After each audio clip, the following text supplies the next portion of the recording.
I'm proud to introduce your commencement speaker, our very own Dr. Red Duke.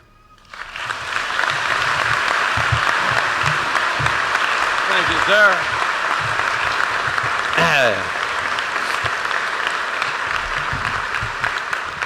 Dr. Colasordo, I've got to start off with an apology, so that always means I'm behind, right? I'm deaf as a post, and I didn't hear you say stand up, so I apologize, but I'm now up, so it wipes it clean, doesn't it? You're allowed.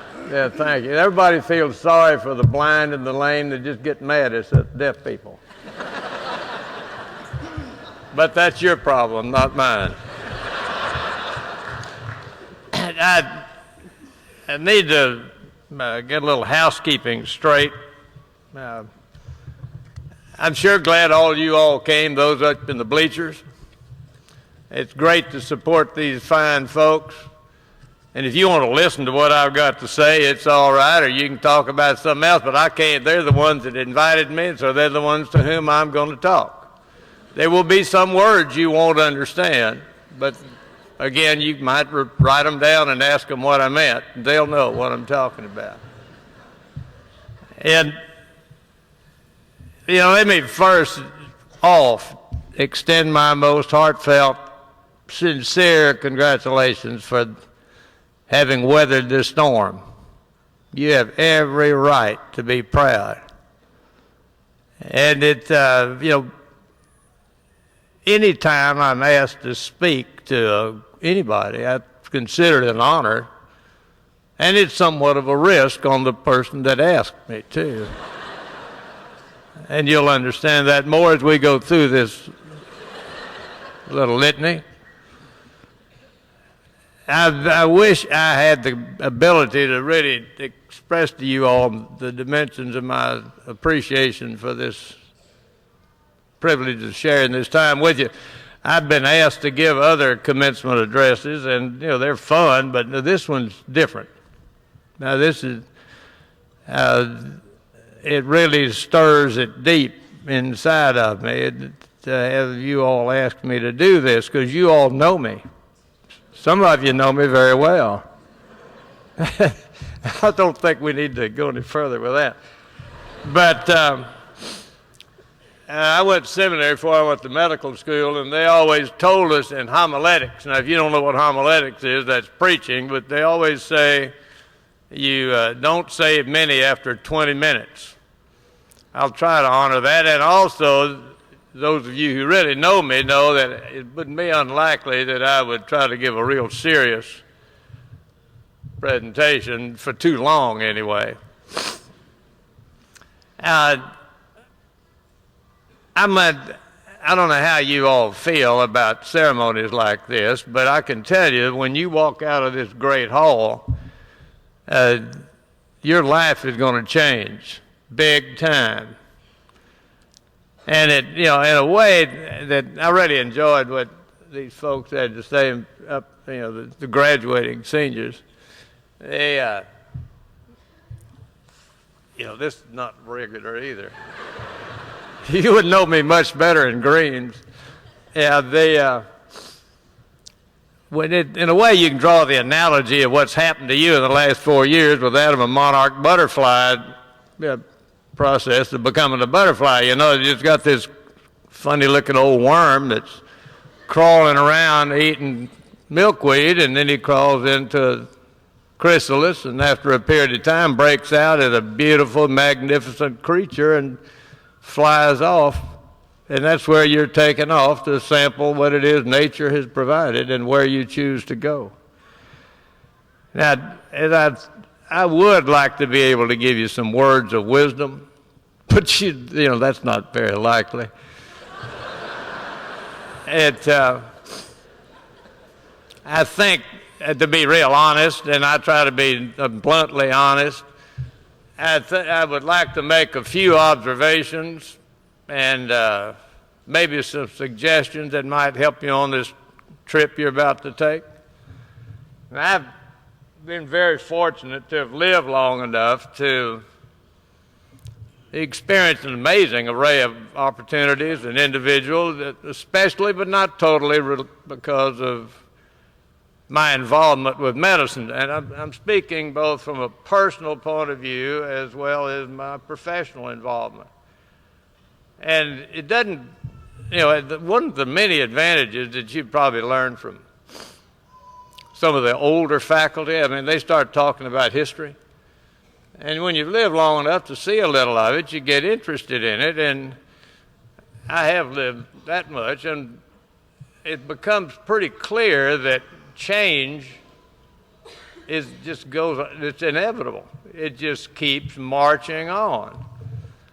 And, just in my lifetime, medicine has been revolutionized many times over. Things are always changing. There's one thing that hasn't changed, to which we have already heard a word or two, and you'll hear more out of me later. But things keep changing, and if you'll allow me, I would just like, I love to speak in pictures, and or at least give you something concrete to imagine. And so I would like to give you just a brief history of my personal involvement with medicine. I was born on a cold, winter November night in Ennis, Texas. And so was another little fellow.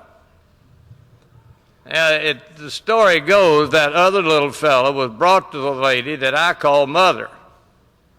I presume I was taken to the other one. Don't have any record of that. Then we got switched around. Yeah, we didn't have armbands, I'm sure, and that sort of thing. I don't know how they were doing this. My mother named me David and told Dr. Clark that. And my father took me to town and said, his friend said, "Oh, you have a junior." So he started calling me James Henry. Well, I went to get my driver's license when I was 16. I found out I was David. I wasn't James. I don't know where the thunder I came from, or for sure who in the hell I am.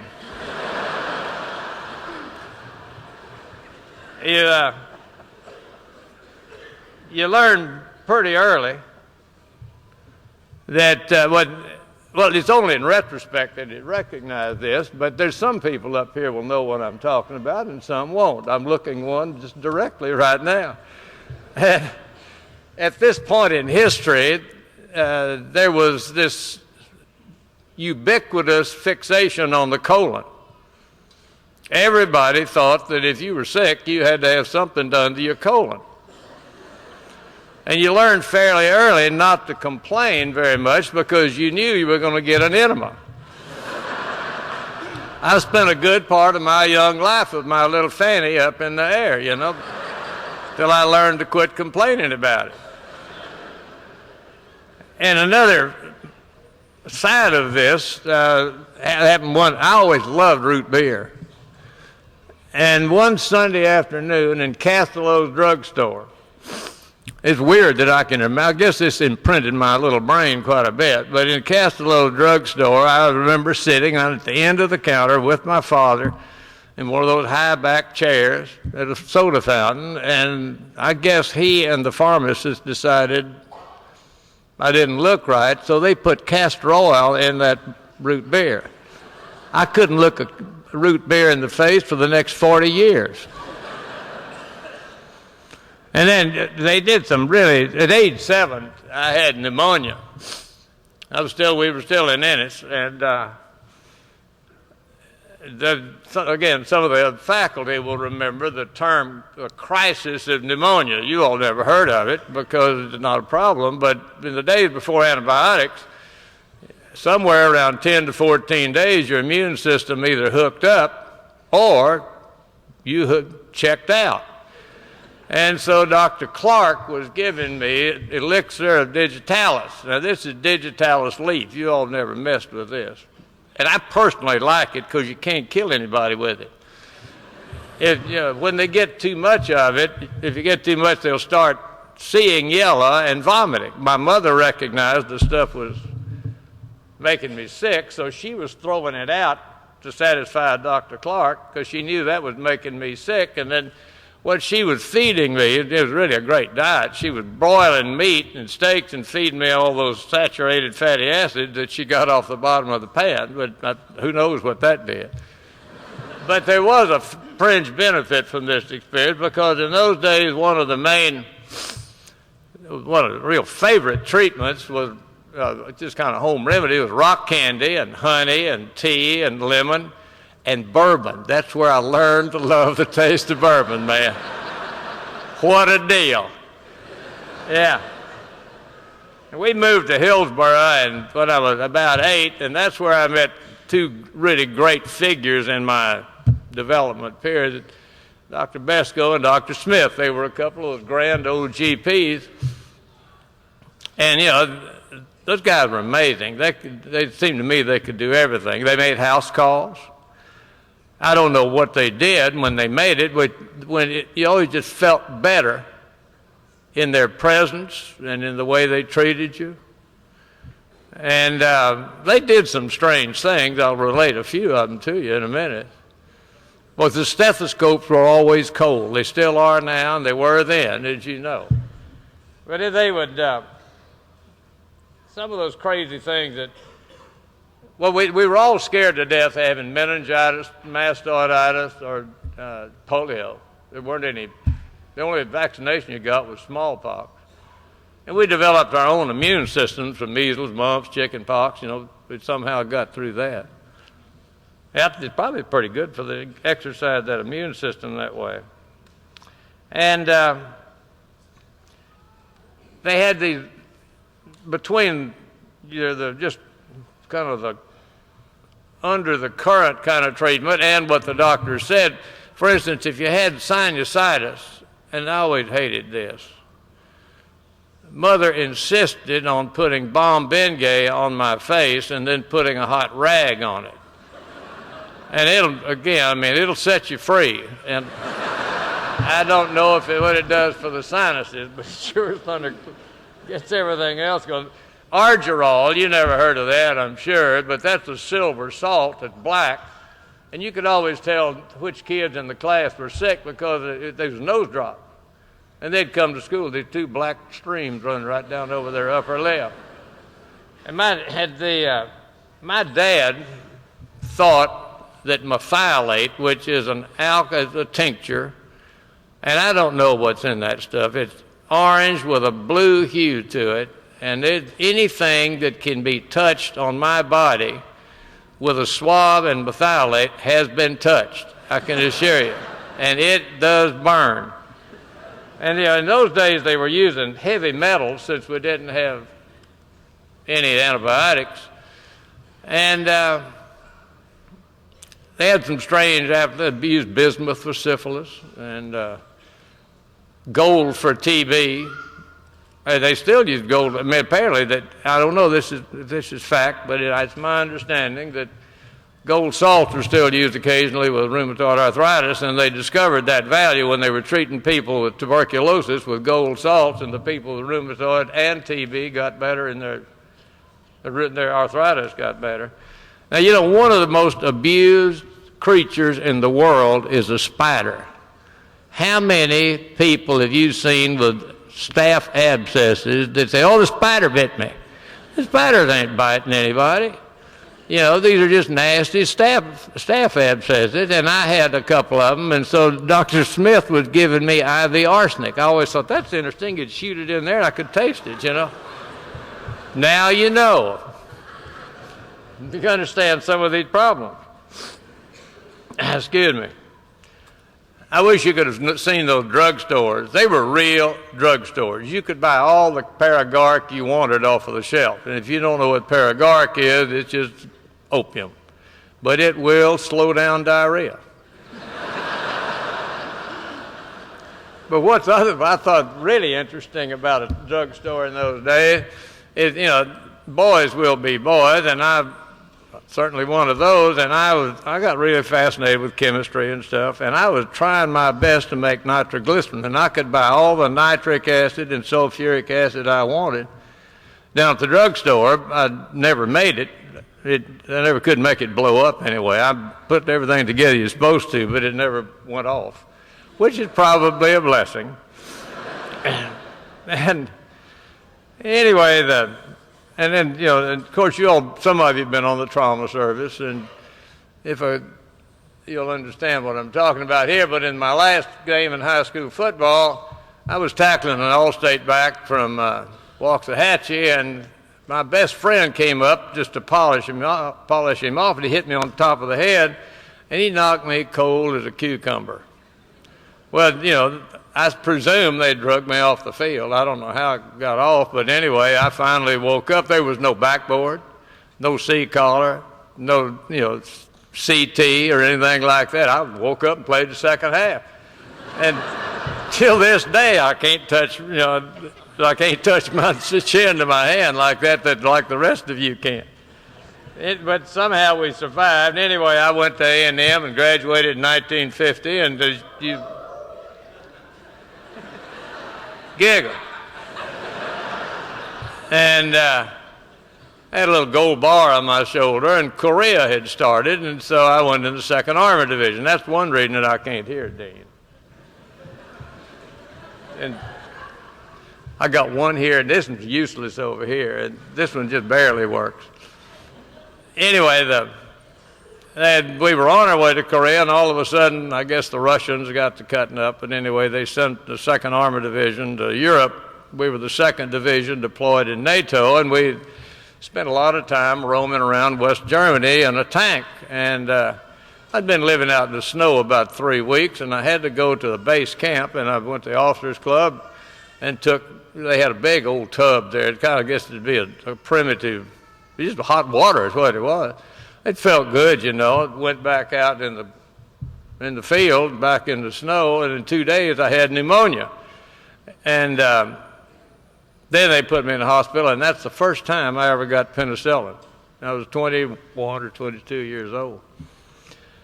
There is a message in this for you boys who don't like to take baths. You can always say it's risky. You know, you might get pneumonia, so you don't have to bathe too often. Anyway, I always wanted to go to medical school, and he told you earlier, I gained entrance to Southwestern, and that was a big deal to me. I mean, I was in a land of giants. The only one that you might know the name of would be Dr. Sanford, Jay Sanford. Most of you have been carrying around one of his antibiotic books for a long time. He's no longer with us, but he was an amazing guy. But they were, you know, Dr. Selden, who's still up there, and Dr. Ziff. Dr. Robert Shaw was kind of my godfather in surgery. He was the first thoracic surgeon in this part of the world. Anyway, man, it was exciting, stimulating, and, you know, the antibiotics we had was penicillin, tetracycline, streptomycin, sulfas, PAS, and INH. That's it. We didn't remember very much, which just makes it helpful. Sure a lot better than it is now, isn't it? And particularly those doses. That's right. And I did a straight medicine internship with Dr. Selden et al. And I mean, one thing that I really had a big time doing, we had student resident labs. And they finally put them out of business because they were a mess. I mean, they had gram stain all over everywhere, you know, on the walls, and things left laying around. We did our own bacterial slides and urinalyses, and had a thing to spin down to get a hematocrit. We drew our own blood. And, you know, it was just, and at least at Parkland, the medicine intern ran the service. You weren't just there fiddling around. The monkey was on your back. And then I went into general surgery, and that's kind of funny, too. You know, the only anesthesia we had was ether and cyclopropane, and I don't know if you know anything about either one of them, but they're both very explosive. Now, I'm here to tell you I've never seen one go off. I did while I was in Afghanistan. Dr. Shah taught me how to use ether and a Bovie. Sounds crazy, but it works. I didn't blow any Afghans up either. But the X-ray that nowadays we got this PAC system, which is great, particularly for those people that don't want to get out of bed and they got one of those computers at home. But what we had was just wet X-rays. And every time I'd spend a month in the emergency room, you'd get the x-ray out through this slit, and it was in the hypo, and you'd hang it up, and it was very caustic to breathe. And I always got an episode of some kind of bronchitis breathing that stuff. Our sutures were either silk, gut, cotton, or stainless steel wire. And they worked just fine. We did our own arteriograms, aortograms, carotids. I never saw an interventional radiologist till I came here. And, dialysis was really in its infancy. I had the opportunity as that straight medicine intern to work with one of the nephrologists up there doing one of the first peritoneal dialysis procedures. We had this guy was an engineer from Chance Vaught, and he was in a little bitty room, and we were using iodine for purpose of sterility. And mercy, there was everything, and we were brown, the wall was brown, the sheets were brown, but he was sure sterile. Anyway, then they asked me to stay on the faculty, and by that time I'd gotten a real interest in the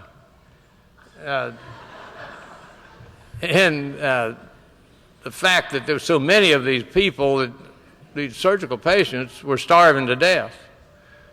And so when I got this fellowship to go to Columbia, that's what I wanted to work in, and they put me back to school. And believe it or not, now those of you who know me know that I'm not real crazy about computers. I was writing Fortran back in '67. I was supposed to develop a mathematical model of amino acid metabolism. I knew what a mathematical model was, and that computer was almost as long as from here to that table down there. There was no IBM 1100, sounded like a thrashing machine. It had that box of cards you carried around with you. And, I had a great time there. I mean, after a couple of years, I started running the metabolic unit, and ICUs didn't exist. They didn't exist when I left Parkland. They didn't exist when I was at Columbia.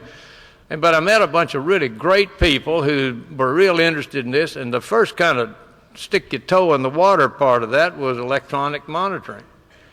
And then I actually had the opportunity to help design the first ICU there. Just, not knowing what we're doing, we just put it together. And then I went to Afghanistan for a couple of years, which is kind of a step back in time. And then I decided I better come on home, and so I decided to come here. Stan Dudrick and I had been good friends, and I'd been doing some metabolic work up at the unit using what we called IVH, now TPN, and then I'd gotten to know the guy that developed Vivanex, and so we were beginning to act like a little bit of scientific.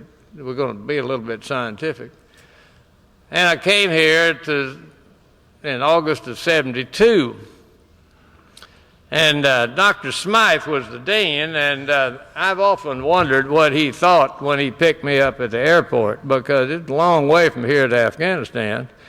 And I'm sure he's got comments that he can make.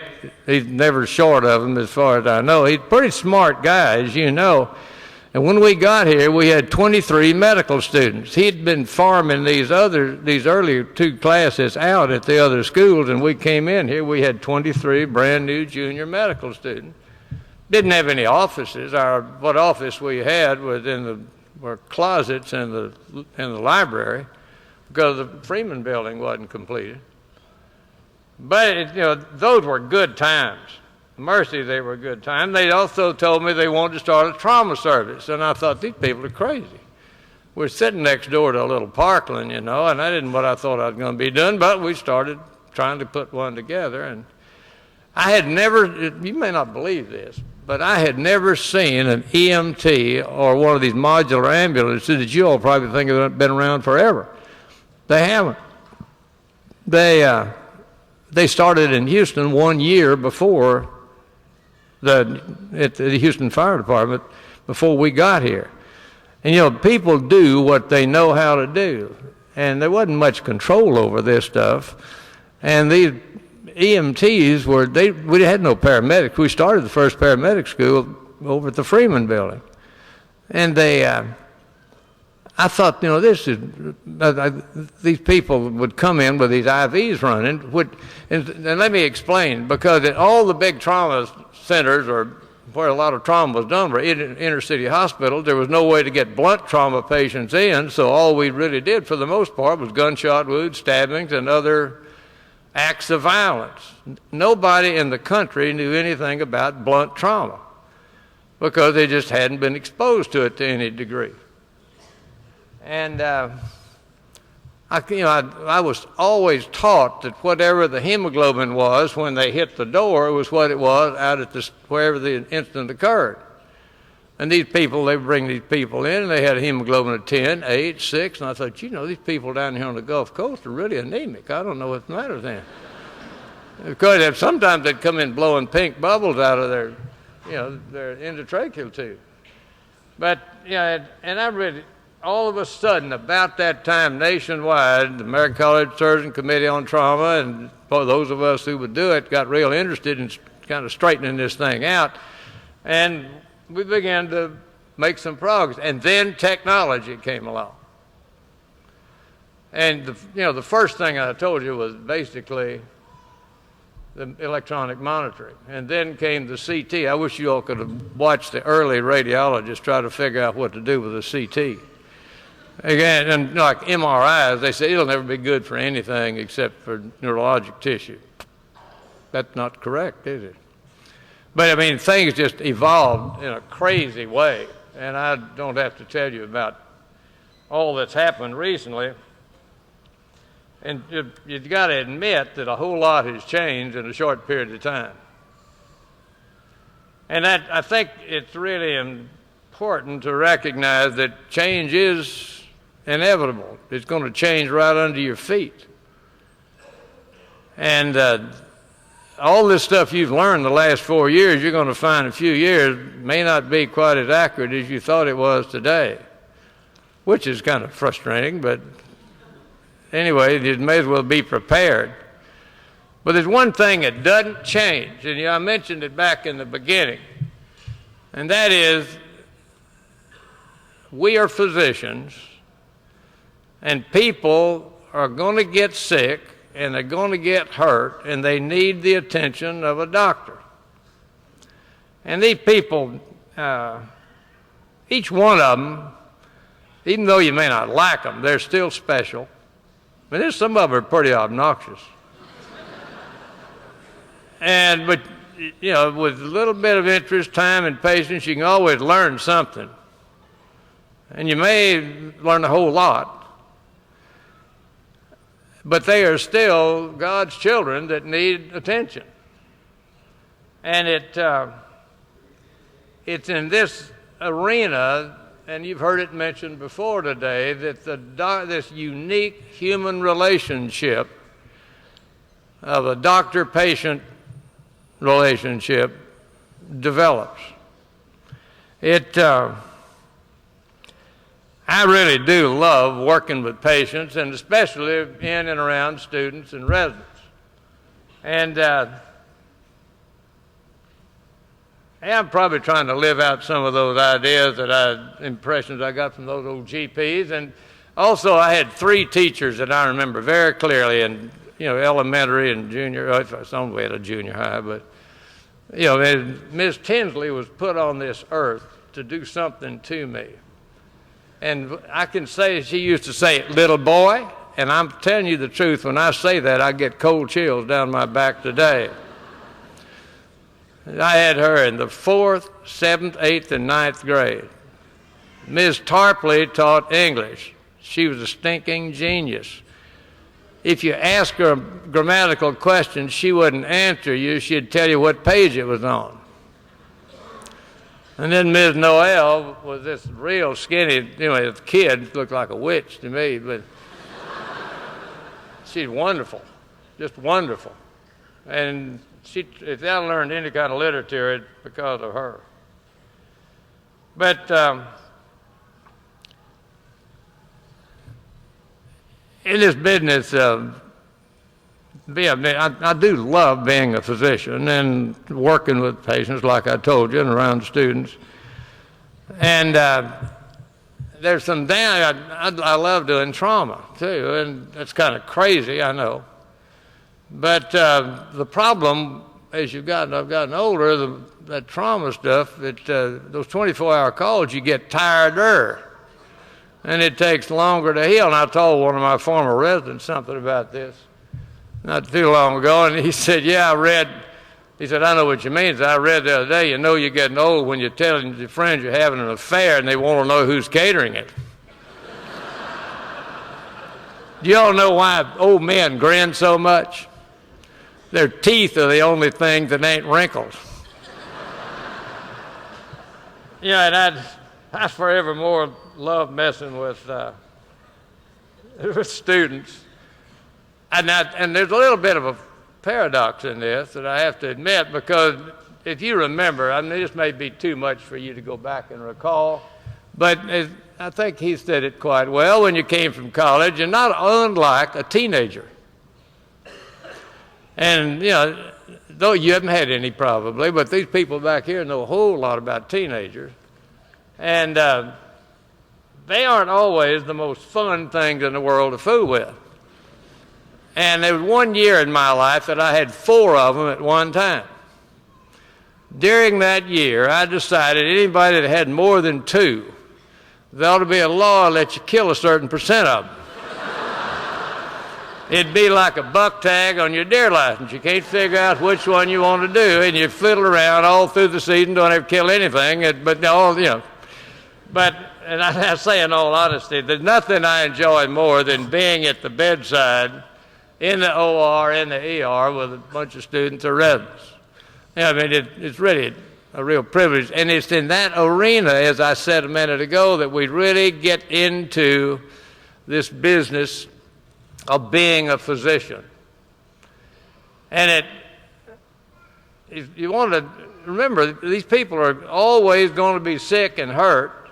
They're injured, and they are going to hurt, and they're going to be scared.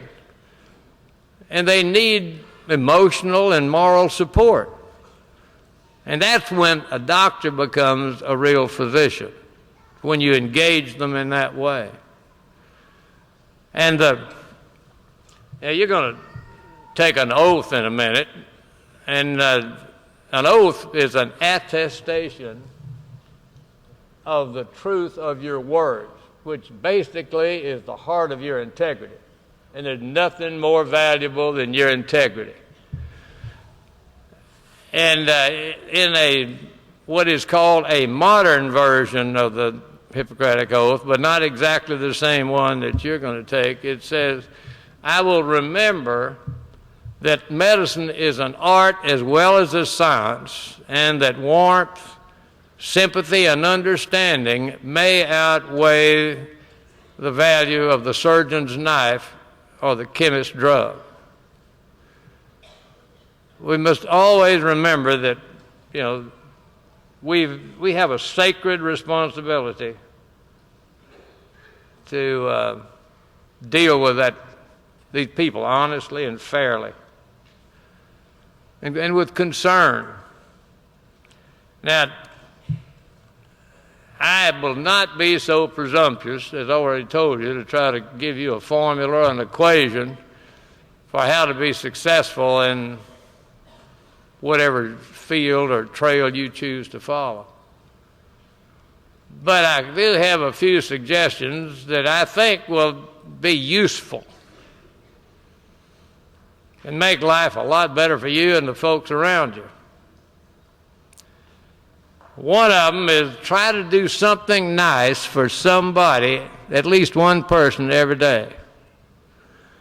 It'll make you feel good. You know, that's the great privilege of taking care of patients, is just knowing that you intervened and made somebody else's life a little better. And then if you try your best to read an hour every day, good brain food. Don't read glamour magazines. It just makes you feel ugly. Now, one real practical thing that is hard for some people to do, but don't get excited. I mean, obviously you know how to solve problems. And sometimes the heat gets pretty bad, but if you get excited, you're going to make a mistake. So just step back and think. Now, those of you who've been around me, how many times have you heard me look a resident in the eye and say, think, think? And, you know, that sometimes that may be hard, but if you haven't started stretching, do it now, because those of us up here who did not wish we had. And be good to your back and your knees, because you'll miss them when they're gone. Don't waste time in gossip. It hurts you as much as it hurts the other person. Useless waste of time. Get to know your parents. They won't be here forever. They're pretty valuable. And don't be reckless with other people's hearts, and don't let anybody be reckless with yours. Now, remember those kind words. Ooh, this is important. Thank you, please, and may I. When you're as old as I am, you can have all the pet peeves you want. One of my pet peeves is the resident telling the scrub tech, I'll take a hemostat. I said, no, you won't. Ask her nicely. And may I? Fine. And then I'm trained doing what their mother didn't train them to do. And then they'll do it again. Oh, you won't either, you know. I don't know if we make any progress that way or not, but they'll damn sure remember me. Now, ask directions. It'll actually help out, might save you some time, and certainly demonstrate some humility. And read directions, you know, instructions. You may not use them, but read them anyway, just to go through the process. Now, really try to remember to speak and smile at everybody you run into in the hospital. You'd be surprised what an effect that'll have. It'll melt a frown more often than not. And even if you've got an old sourpuss, you can eventually wear them down. And they'll start behaving. And pay that one really good hint is pay a lot of attention to the hospital staff. I'm talking about housekeeping, maintenance, cafeteria, lab, techs. Let them recognize that they're working hard too and that they're doing a good job. Out there at Herman, those guys at night get those floors so clean, I think you could eat off of them. Man, you can almost shave, they're so shiny. They do a good job. And another really good, useful trick is if you borrow something, you take it back. Because after you've done that a few times, they get to where they trust you. And then you can borrow anything, anytime. I told you I'm not a genius, but these things work. And remember to touch older people. Older people don't get touched enough. Now, you do it gently. If you're going to hug them, don't break their ribs. But pay attention to older people. They are much neglected in this regard. And I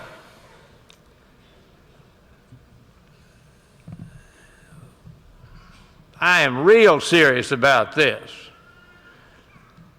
Make every decision you make as it pertains to a patient's care on the way you would like to be treated. If you do that, they're going to get really good care. To be specific, don't handle open wounds with those gloves that are on the wall. They're not sterile. They're to protect you, not the patient. Whew, I don't know how many times I've bitten somebody over that. And if you're going to use local anesthesia, do like the dentist does. Inject it. He goes and fills another tooth. You go do something else and let it take effect. Otherwise, you just soon not put it in there. And most of all, be honest. You cannot beat honesty. If you don't know an answer, then I don't know. If you make a mistake, admit it. That's all right. We all make mistakes. We're all fallible, imperfect, but we can try hard to be real good at what we do. And then always try to laugh. There is plenty to laugh at. And laughter helps the environment, and it sure helps you. And I'm telling you, if you can't find anything else to laugh at, go look in the mirror. It's hilarious. You ought to see it. Remember, we are a very privileged group of people with heavy responsibilities. It's a sacred privilege. Go out there and do it and love it. And let me congratulate you again and thank you for the opportunity to be here.